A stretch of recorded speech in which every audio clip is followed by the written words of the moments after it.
Pada awal tahun 1942, Jepang berhasil mengalahkan Belanda dan mengambil alih kekuasaan di Hindia Belanda. Kedatangan Jepang awalnya disambut dengan harapan oleh sebagian rakyat Indonesia.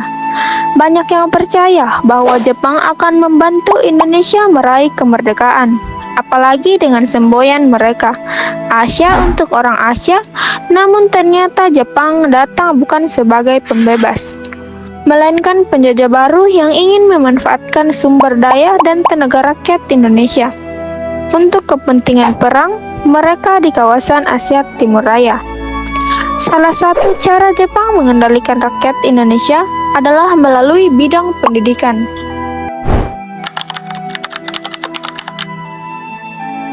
Ketika Jepang berkuasa, seluruh sekolah yang menggunakan bahasa Belanda ditutup.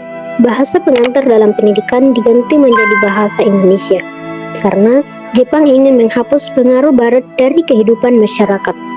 Selain itu, semua lambang Belanda dilarang dan buku pelajaran disesuaikan dengan ideologi serta propaganda Jepang.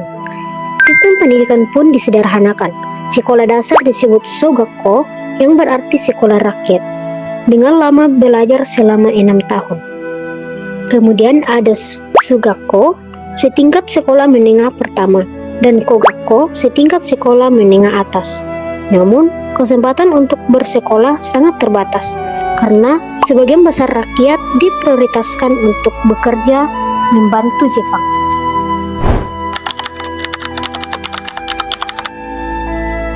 Tujuan utama pendidikan di masa Jepang bukan untuk mencerdaskan rakyat, tetapi untuk mencetak rakyat yang patuh, disiplin, dan siap bekerja bagi kepentingan Jepang.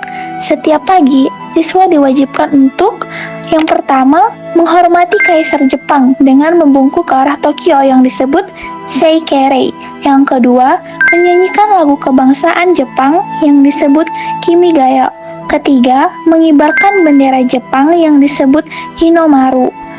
Selain itu, siswa juga diajarkan bahasa Jepang, semangat kerja keras, disiplin, serta latihan fisik dan baris berbaris.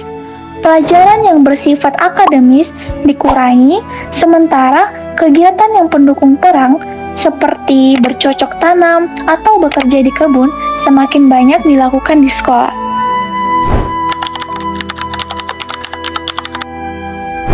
Meskipun kebijakan pendidikan Jepang sangat terbatas dan bersifat indoktrinasi, ada juga dampak positif yang muncul karena bahasa Indonesia digunakan sebagai bahasa pengantar resmi.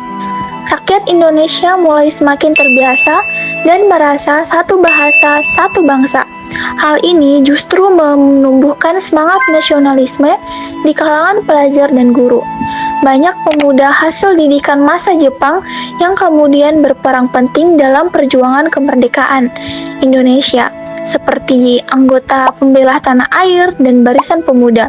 Dengan kata lain, meskipun Jepang menjajah, semangat kebangsaan rakyat Indonesia justru semakin kuat.